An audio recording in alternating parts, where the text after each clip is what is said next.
Everyone knows what sadness looks like: crying, staying in bed, looking completely broken. But sometimes, depression doesn't cry. It smiles. It works. It replies, I'm fine. And from the outside, everything seems normal. That's exactly why so many people never realize they're struggling. This is called quiet depression. It hides behind routines, deadlines, responsibilities. People keep showing up, even when they feel completely empty. They laugh at jokes, answer emails, even make dinner. To everyone else, life looks perfectly together. But when the noise disappears, something very different begins. Quiet depression doesn't always feel like overwhelming sadness. Sometimes it feels like absolutely nothing. Nothing feels terrible, but nothing feels exciting either. The hobbies you once loved slowly become things you simply stop doing. Not because you hate them, you just can't find the energy. Even simple decisions begin to feel strangely exhausting. What should I eat? Suddenly becomes a surprisingly difficult question. You aren't lazy. Your brain is simply working much harder than anyone can see. Every small task costs more energy than it used to, yet somehow you still keep going. And that's why quiet depression can hide in plain sight for months or even years. The hardest part is quiet depression often doesn't look like depression at all. People call it being quiet, reserved, independent. Sometimes they even admire how well you seem to handle everything. Because from the outside, you're functioning. You're going to work, paying bills, showing up on time. And because life keeps moving, nobody thinks to ask how you're actually feeling. Sometimes you don't even ask yourself. You tell yourself you're just tired, just busy, just stressed. Weeks become months, and months quietly become years. And one day, you realize you haven't truly felt like yourself for a very long time.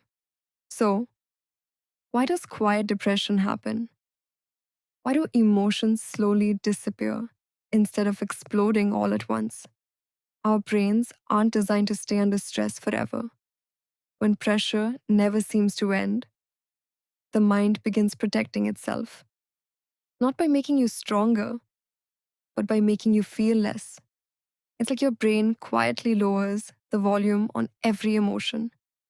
The painful emotions become quieter, but so do the joyful ones. Excitement fades, curiosity fades, even hope can begin to feel distant. That's why people often describe quiet depression as feeling emotionally flat, not constantly crying, not constantly suffering, just disconnected. And because it happens gradually, most people never notice the change while it's happening. One of the biggest reasons quiet depression goes unnoticed is because it looks almost identical to burnout. Both can leave you exhausted. Both can make simple tasks feel incredibly difficult. But burnout usually improves after real rest. Quiet depression often doesn't. You can take a vacation and still come home feeling empty. Another common misunderstanding is confusing quiet depression with introversion. Introverts recharge by spending time alone. Depression often steals the ability to enjoy that time. You aren't avoiding people because you prefer a solitude. You're avoiding them because everything feels emotionally heavy. Even replying to a simple message can feel overwhelming. It's not that you don't care, it's that your mind feels overloaded before the conversation even begins. And because nobody can see that invisible effort, they may assume you're simply pulling away. Quiet depression doesn't just affect your emotions, it quietly changes the way you think. Concentration becomes harder. Even familiar tasks begin demanding more effort. You might read the same sentence 3 or 4 times before it finally makes sense. You walk into a room and suddenly forget why you came there. Small decisions start feeling surprisingly complicated. Over time, this constant mental effort becomes exhausting. Many people begin blaming themselves. Maybe I'm just lazy. Maybe I'm not trying hard enough. But what feels like a lack of motivation is often a lack of emotional energy. Recognizing that difference can be the first step toward understanding what's really happening. Because once you can finally name the experience, you no longer have to face it without understanding. Thanks for watching. If this actually helped and makes sense, hit that subscribe button.